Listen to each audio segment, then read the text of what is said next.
Ok, bonjour à toutes et à tous. Bienvenue sur cette nouvelle vidéo. Je me présente pour ceux qui ne me connaissent pas, Laurent du blog Comics Heroes et des pages Facebook French Comics Force et Comics Heroes Crew. Vous trouverez tous les liens dans les commentaires.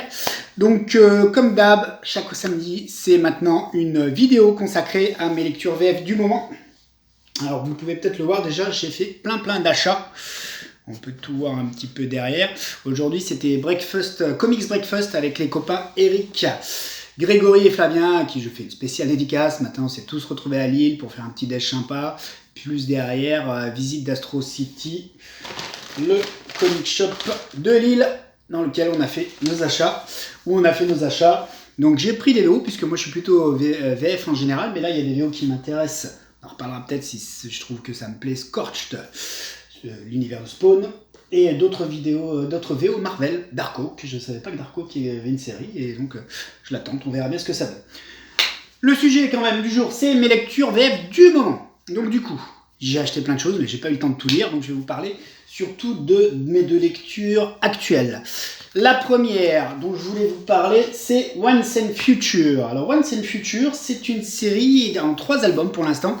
La bonne nouvelle, c'est qu'il va y avoir un 4e album qui est édité chez Delcourt. Et je pense que certains d'entre vous ne connaissent pas tout à fait cette série, elle n'est pas encore très connue, donc je vais essayer d'en parler sans spoiler, puisque moi j'en suis au 3e album, et qu'il y a 2 albums à découvrir, donc voilà. Est-ce que je peux vous lire? Donc, par exemple, le résumé officiel, ça dit quoi? Ça, Bridget, Duncan et Rose doivent trouver un moyen de garder une longueur d'avance sur un méchant de l'univers du roi Arthur. Pour pas tout vous déspoiler, hein. Tout en maintenant les choses secrètes, mais nous sommes à l'ère moderne et les secrets ne peuvent jamais rester cachés bien longtemps. Voilà, c'est vrai que finalement ça plante bien l'ambiance. Du coup, moi ce que j'aime dans Once and Future, c'est surtout ce 3e album. On peut voir une sorte d'Excalibur. Est-ce que c'est elle, est-ce que c'est pas elle? Il faut le lire pour le savoir. Puisque ces albums, ils sont déjà dessinés par Dan Mora, écrits par Kieron Gillen. Et c'est déjà le 3e album, et cet album est vraiment intéressant parce que je trouve que ça avance un peu plus vite. Et que ouais, on s'ennuie pas dans celui-là, quoi. Alors les dessins déjà d'Dan Mora sont très beaux. C'est une ambiance un peu, finalement, qui pourrait être un peu une ambiance horreur. Ça pourrait être dessiné par les gars de Spawn, Once and Future. Mais du coup, c'est dessiné par Dan Mora qui a plutôt un trait très agréable. Il pourrait faire la Justice League, par exemple, ou des trucs très mainstream. Il en fait peut-être, hein, je suis pas un grand expert de ce dessinateur. Et ça fonctionne bien. L'histoire de Once and Future, vous l'avez vu, on a 3 personnages principaux. Bridget, c'est la mamie. Duncan, c'est le petit-fils. Et Rose, c'est la compagne ou le love interest du jeune héros. On est dans une ambiance, donc tout se passe au Royaume-Uni. Et on est finalement dans une ambiance et une histoire qui ressemble un petit peu, je vais faire un comparatif un peu facile avec Buffy les chasseurs de vampires. Sauf que là, on est plutôt dans des chasseurs de légendes. On va appeler ça comme ça. Vous imaginez que dans le Royaume-Uni aujourd'hui, il y a une famille qui possède des secrets et qu'elle est capable de faire revivre et renaître des légendes. Regardez-moi ça, ce personnage, j'adore. D'accord, des légendes, et notamment les légendes arthuriennes. D'accord. Donc Bridget, qui est la grand-mère, on apprend à la découvrir dans le 1er album. Finalement, on se rend compte que c'est une chasseuse de monstres, chasseuse de légendes, et elle est obligée d'impliquer son petit-fils, qu'elle ne voulait pas impliquer là-dedans, mais il est obligé de se retrouver impliqué dans de drôles d'histoires avec des légendes, créatures monstrueuses, notamment en lien avec l'univers du roi Arthur. Alors moi, c'est ce qui m'a attiré vers cette lecture, puisque je suis un grand fan des légendes du roi Arthur, du film Excalibur de John Boorman, depuis que je suis gosse. Donc j'ai beaucoup lu de choses du roi Arthur. Alors je suis pas très littérature en général, j'ai essayé, mais je me suis plutôt intéressé après à tout ce qui était pop culture, BD, film, même dessin animé, en lien avec l'univers du roi Arthur. J'aime bien parce qu'on retrouve ça, et puis c'est pas tout à fait le roi Arthur ou les légendes qu'on imagine. C'est assez différent en tout cas moi, de l'image que je me fais du roi Arthur, mais pourtant, vous voyez, j'accroche bien maintenant avec ce 3e album. Au début, j'ai eu un peu plus de mal, parce qu'on est plutôt dans le ton de l'horreur, et voilà, mais ça fonctionne bien, vraiment, c'était un bon plaisir de lecture.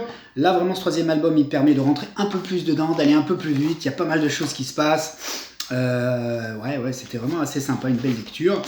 Que dire de plus? C'est que ça fait aussi référence à des légendes du roi Arthur, mais peut-être pas tout à fait très connu, d'accord? Donc par exemple, quand on vous parle du Chevalier Vert, de la légende de Gauvin, mais moi qui ai lu plein de choses sur Roi Arthur, bon, Chevalier Vert, ça je connaissais pas. Mais du coup, en fin d'album, pour ceux qui ne connaissent pas, rassurez-vous, il y a un petit lexique, un petit guide de lecture, avec des petites définitions, le lexique légendaire, où il vous explique qui sont les personnages qu'on voit apparaître ou quelles sont les références. 3 tomes. Premier tome, on découvre un peu cet univers, et on découvre un peu la quête et la famille qui se cache derrière tout ça. On comprend que tout ça, c'est en lien avec l'univers de Roi Arthur. Deuxième tome, le deuxième tome pourrait être un tome un peu horreur, parce que il y a une autre légende qui revient sur le devant de la scène, une autre légende un peu de l'univers celtique, ce genre de choses, et qui est vraiment là en mode horreur, donc il faut essayer de se débarrasser de cette légende. Et donc le troisième, on revient sur l'univers du Roi Arthur. Ce qui est intéressant aussi, c'est que pour faire vivre et pour empêcher de nuire les monstres, les créatures, eux-mêmes sont obligés d'incarner les personnages des légendes. Donc c'est pas mal, il y a une histoire d'univers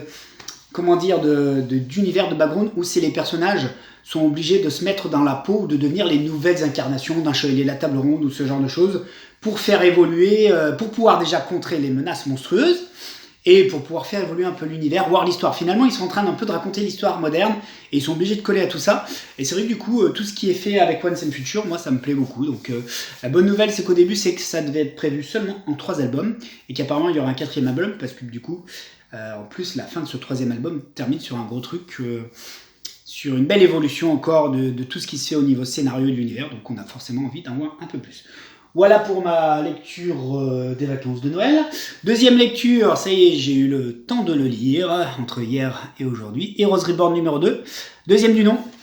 On est dans la suite du Heroes Reborn, le crossover event des Avengers et de l'univers Marvel.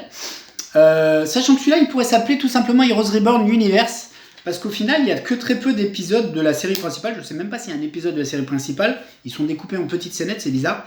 Heroes Reborn. Donc là, si vous voulez, vous n'avez quasiment que des tie-in et quelques interventions de McGuinness. Je vais essayer de vous les trouver si elles ne vous spoilent pas. Ça reste toujours intéressant. Ça reste quand même assez chouette parce que finalement, on voit tous ces personnages, surtout l'escadron suprême, le nouvel escadron suprême de l'univers Heroes Reborn, de cet univers Heroes Reborn. C'est chouette ça. On découvre des nouvelles équipes de super-héros. On a des dessins parfois, des styles graphiques qui sont assez différents de ce qu'on peut voir. Vous voyez là, ok.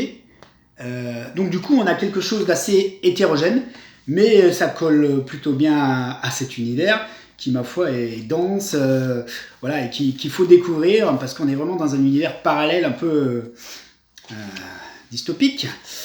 Par exemple, on peut avoir des dessins qui sont vraiment pas du tout mainstream, un peu plus sombre et trash sur certains épisodes. Du coup, ce Heroes Reborn, il fait le focus sur 2 personnages de l'escadron suprême. Ou un tout petit peu nos Vengeurs, mais pas tant que ça. Ces personnages, c'est Nighthawk, le Batman version Marvel finalement. Et puis le Docteur Spectrum. Le Docteur Spectrum, c'est un peu le côté Green Lantern, on va appeler ça comme ça. C'est le Green Lantern de l'escadron suprême. Est-ce que je le vois ici? Je croyais qu'on le voyait dans cet épisode. Non, on le voit dans le premier épisode, le fameux Docteur Spectrum, qui en fait est un sacré bastard, entre guillemets. C'est plutôt un... Allez, je vais pas tout dévoiler, mais on arrive à voir finalement que lui, c'est pas forcément un héros dans l'âme. Donc voilà, on a un petit peu de tout. Focus sur Docteur Spectrum et Nighthawk. Nighthawk qui est vraiment intéressant dans cet univers comme il le développe. Voilà, parce qu'en plus, on s'aperçoit, et c'est affiché tel quel, mais je vous dévoilerai pas, que cet univers, il a une marque. En fait, finalement, on comprend que l'univers, apparemment, il est dédié à un personnage, à un méchant de l'univers Marvel. Donc, on pense que c'est lui qui est derrière tout ça, derrière ce nouveau monde, ce nouvel univers alternatif. Mais est-ce que c'est ça au final? Je ne sais pas. Je ne me suis pas fait spoiler, j'en suis bien content. Donc, je lirai ça dans les mois à venir. Il y a des épisodes assez sympas. Il y a notamment le Young Squadron, ici.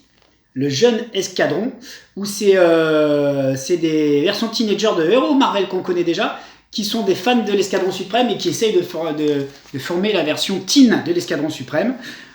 Donc ça, c'est sympa à lire. Il y a aussi une aventure en Europe avec une équipe de super-héros. Je ne sais pas si c'est vraiment des super-héros et des super-vilains finalement. C'est ça qui est intéressant dans Heroes Reborn, c'est qu'il n'y a pas de vraie frontière entre les héros et les méchants.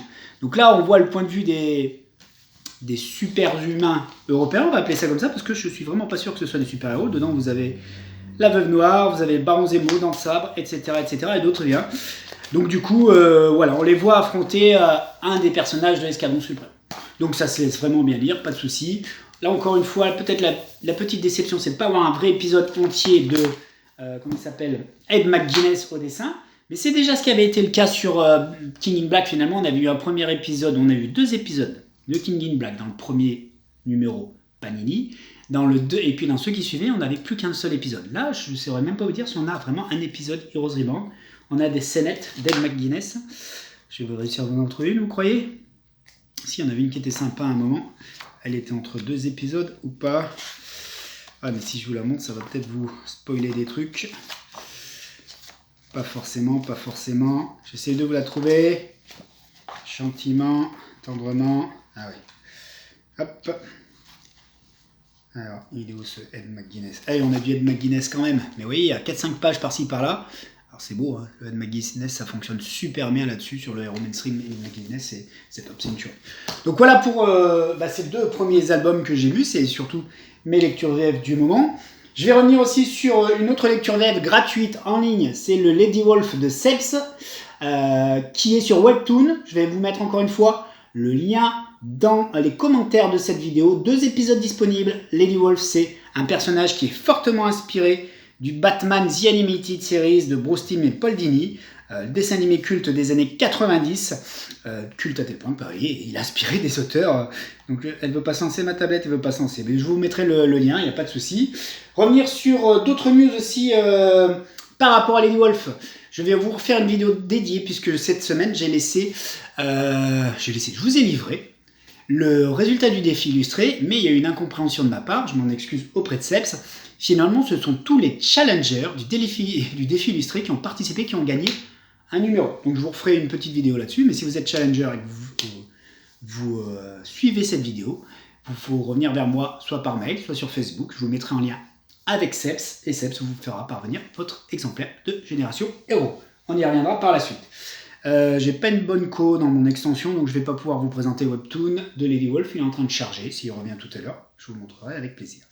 Juste aussi une autre news intéressante pour ceux qui me connaissent aussi pour mon autre facette de scénariste, de scénariste de bande dessinée, de comics made in France, de comics français, c'est vrai qu'on parle comics made in France, de French comics comme moi j'aime bien les appeler. Pour vous dire quoi? Pour vous dire que l'album de Oplitea avance plutôt bien. C'est pas ça que je voulais vous montrer, c'est où ça va se passer? Ici. Puisque Pascal, le coloriste, est en train d'avancer, il en est déjà quasiment terminé les couleurs du 2e épisode. Donc du coup ça avance plutôt vite, il arrive à faire quasiment un épisode par mois, donc ça avance vite, sachant quand même que le dernier épisode, il est un peu plus dense, comme à chaque fois nous dans Oplitea on fait un dernier épisode à rallonge, souvent c'est 50 pages, ça permet vraiment d'avoir une fin top comme on les aime. Allez, petit aperçu rapido, on n'a rien vu, 1, et les 2, c'est peut-être pas la colorisation finale, mais voilà, un petit peu d'aperçu, vite fait, bien fait. Ok, pour Oplitea, ça avance. Que vous dire de plus que cette semaine, c'est une grosse arrivée de plein de bons comics. Moi, j'ai trouvé en VF.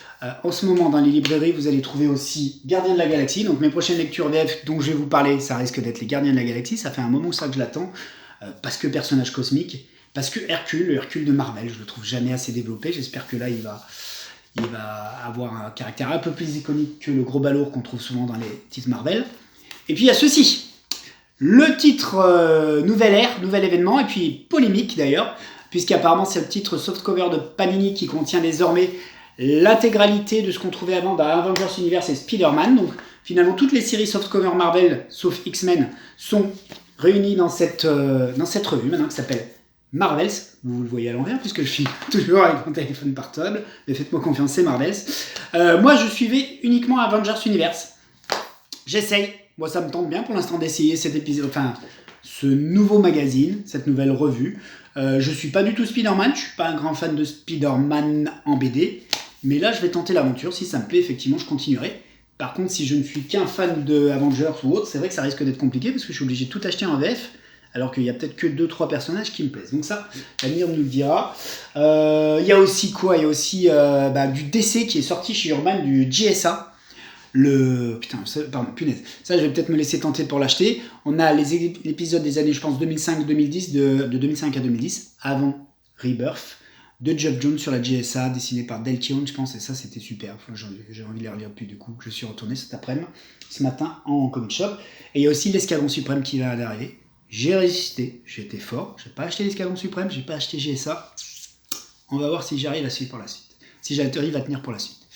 Voilà, j'ai fait le point sur mes lectures VF du moment. Bientôt de nouvelles vidéos sur lecture VF du moment et sur les titres comics français. Je vous dis à très bientôt.